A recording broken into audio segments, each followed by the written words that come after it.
Hi guys welcome my channel. आज कुरा गरौँ आफूलाई सेल्फ इम्प्रुभमेन्ट गर्नको लागि होइन गर्नुपर्ने कुराहरू। Number 1 discipline. तपाईँ सधैँ डिसिप्लिन हुनु होला र आफूलाई 1% भए पनि बेटर गराउनको लागि सधैँ अघि बढ्नु होला। नम्बर 2 हेल्दी खानेकुराहरू खानु होला। जस्तै तपाईँले हेल्दी खानेकुराहरू भनेको प्रोटिनयुक्त खानाहरू, अलिक बेसी प्रोटिनयुक्त खानाहरू खानु होला, कार्बहरू अलिक कम गर्नु होला र घरमा बनाएको सादा खानाहरू खानु होला र बाहिरको फास्ट फुडहरू तिनीहरू चाहिँ अलिक धेरै जस्तो कमसेकम अभोइड गर्नु होला है।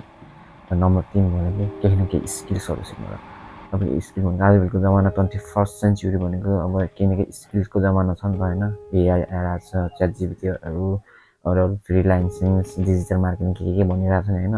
तिनीहरू पनि नभए पनि केही न केही एउटा स्किल सिक्नु, जस्तै कन्टेन्ट क्रिएसन भयो, युट्युबतिर लाग्नु होला, के नयाँ नयाँ कन्टेन्टहरू बनाउनु होला, भिडियोहरू बनाउनु होला होइन। तिनीहरूबाट पनि केही न केही स्किल्सहरू सिकिन्छ। जस्तै अब सोसल स्किल, कम्युनिकेसन स्किल्सहरू सिक्नु। तपाईँको कम्युनिकेसन स्किल छैन भने तपाईँले जिन्दगीमा धेरै घाटा लाग्दछ। त्यो मेन कुरा तपाईँले कम्युनिकेसन स्किल्स चाहिँ सिक्नु होला है साथीहरू। नम्बर 4 भनेको तपाईँ सबैसँग तपाईँ नम्र भएर हजुर तपाईँ भनेर बोल्नु होला, पोलाइट भएर है। यो संसार भनेको सब नेगेटिभ इनर्जी, पोजिटिभ भन्दा नेगेटिभ भाइब्स धेरै भएको छ ओल्ड हो होइन। तपाईँले केही न केही कुराहरू नराम्रो गर्नुभयो भने अब कसै न कसैले तपाईँको खुट्टा तान्दछन्। त्यसै कारण तपाईँ सबैसँग पोलाइट भएर, नम्र भएर र आफ्नो भित्र मनमा भएको कुराहरू कसैले पनि नभन्नु होला। एटलिस्ट आफ्नो नजिकको मान्छे अथवा कसैलाई नभन्नु होला।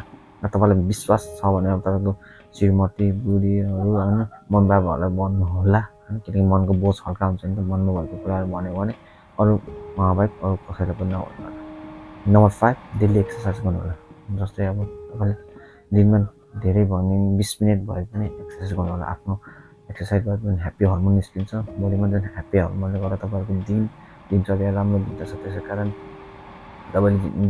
कारण तपाईँले दिनमा आधी घन्टा तथा 20 मिनट भए पनि एक्सर्साइज गर्नु होला, जसले गर्दा तपाईँले आफूलाई स्ट्रेन्थमा अनि एजिलिटीमा, स्टामिनामा बिल्ड गर्नुमा तपाईँले धेरै मद्दत गर्छ। त्यस कारण एक्सर्साइज भनेको अब स्ट्रेन्थको हुनसक्छ, एजिलिटी हुनसक्छ, रनिङ, वकिङ, साइक्लिङ के पनि हुनसक्छ है। तिमीले गर्नु होला, आफूलाई स्ट्रङ बनाउनु होला। र नम्बर 6 भनेको इनफ स्लिप लिनु। तपाईँले अब दिनको 8 देखि 10 घन्टा चाहिँ एनी सुत्नुहोस्, जसले गर्दा तपाईँहरूको फुल बडी रेस्ट हुन्छ र भोलि पनि काम गर्नुको लागि तपाईँको बडीमा इनर्जी हुन्छ। त्यस कारण तपाईँले आफ्नो स्लिपमा चाहिँ कहिले पनि सेक्रिफाइस नगर्नु र त्यही भएर तपाईँले 8 घन्टा चाहिँ जसरी सुत्नु होला है।